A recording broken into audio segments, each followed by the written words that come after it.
Concerned that a special crime fighting operation in Jamaica not yielding the expected results.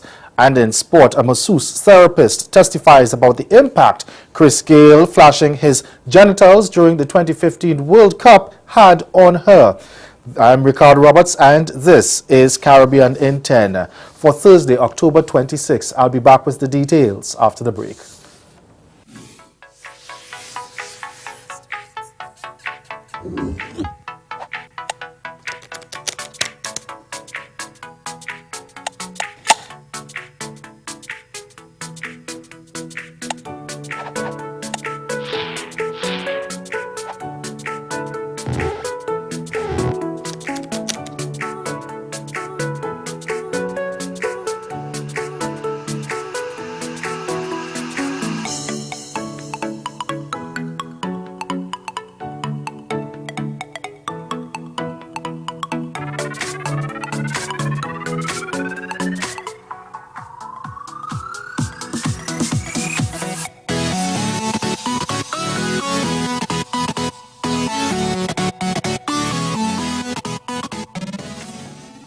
You have several years' experience. I want you to tell our audience where your experience came from and what it is that you've done and how you plan to use that to help Sedera. Myself, I have 24 years' experience as an emergency manager from the U.S. Air Force.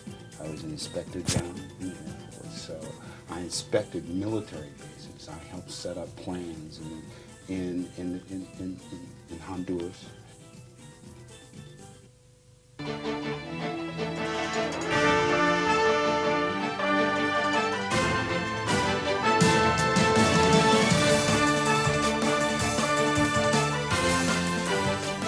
We begin in Jamaica, where a special lawman says the Zone of Special Operations, ZOSO, which gives law enforcement special powers to fight crime in specified areas, is not having as much of an impact on crime across the northwestern parish of St. James as was hoped. Now, ZOSO was established in Mount Salem, St. James on September 1, but Senior Superintendent of Police in charge of the St. James Division, Marlon Nesbitt, says while it has positively impacted that community and some neighboring areas, it's reached its limit. Herman Green of TVJ News has more. The police have made a few arrests and seized several illegal firearms in the zone, and residents have seen a significant reduction in crime. It was widely believed that, based on the disruption of criminal activity in the community, there would be a ripple effect in other areas of St. James because of the restrictions imposed by the security forces. However, SSP Nesbitt says the crime problem in the parish is significant and needs more than zones of special operations. We have at least 4 gangs, 3 very active that normally operate in that area. And they, over time and prior to Zozo, would have created a lot of issues for the police, a lot of shootings, a lot of murders. Since Zozo, we have not had any of those issues. And Zozo impacts, in a general way, nearby communities also outside of Mount Salem. I will agree that we have seen some crime situation that one would have hoped that Zozo would have impacted across St. James, but I don't think Zozo would have that type of reach based on what is being done there, how it's unfolding. The resource around Zozo can't fix St. James. In other news, this Thursday, Bahamas Prime Minister Dr. Herbert Minnis has announced a shift in the country's immigration policy regarding the granting of citizenship, but he says it will be fair and just.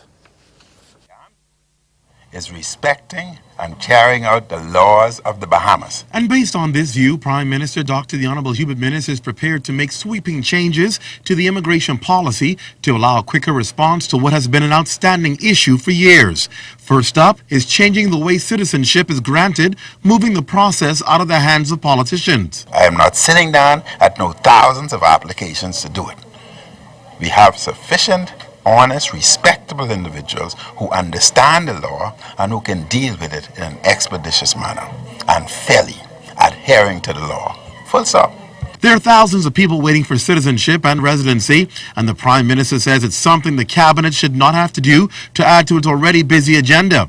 Some applicants awaiting citizenship and residency approvals have been waiting decades. The process, as it is today, must go through Cabinet, and of course there are backlogs, individuals waiting for years, in excess sometimes 10 years. And many young people especially can be marginalized, cannot receive proper documentation, etc. In order for fair play and to expedite and deal with individuals as quickly as possible in keeping with the law, it would be better for us to have an independent body or committee that would decide these on a regular basis so as to deal with backlogs, etc. And Bahamas Prime Minister Dr. Hubert Minnis ending that report by Clint Watson of ZNS Network News. Stay with us. Your Midday Sport is next. Grow your business or promote your event through the services offered by the Caribbean Media Corporation and CaribVision. Our distribution provides a platform on cable, terrestrial television, and websites. We cover carnivals and events from across the region. We can bring your event live and alive to the world. For music makers, program producers, businesses, we can expand your reach to in excess of 2 million households daily. Our other services include news updates to enhance your media products, studio space for program and development. We can facilitate the launch of new products and services and training. Contact us and we will help you unleash your creative ability, develop products and services, and provide the medium to watch them grow. Contact Loretta Skeet at cmccaribbean.com or call her 1-246-467-1044 or 1-246-253-3889. Call and book your carnival or event today. Today I'm not driving a Triton bass boat. My boat today will be a golf cart from the Golden Bear in Windermere, Florida at Keens Point. It's kind of like a Triton, but with 4 wheels. Oh, here comes my Triton now. I mean, golf cart. There he is. Little tiny schmella. All right. Little tiny Larry. God, he's cold. Beautiful fish, though. He's cold. This may be a good time to head over to the fishing hole and lend a helping hand.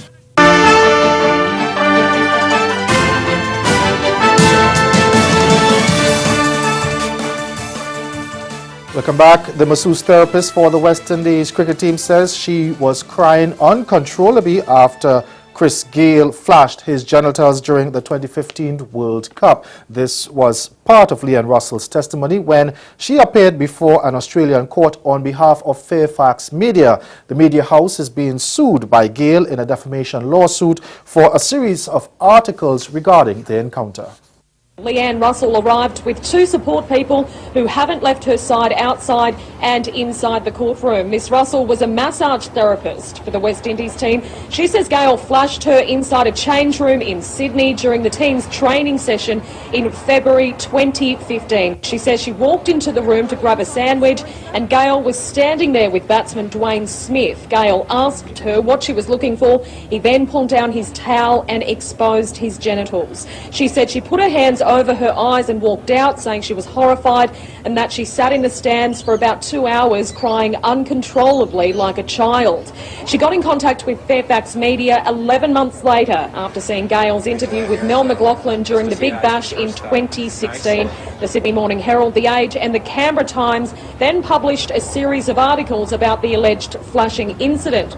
Of that interview, she said it made her feel upset and furious that women were made to feel uncomfortable in the industry, that people like Chris can decide whether they're successful or not.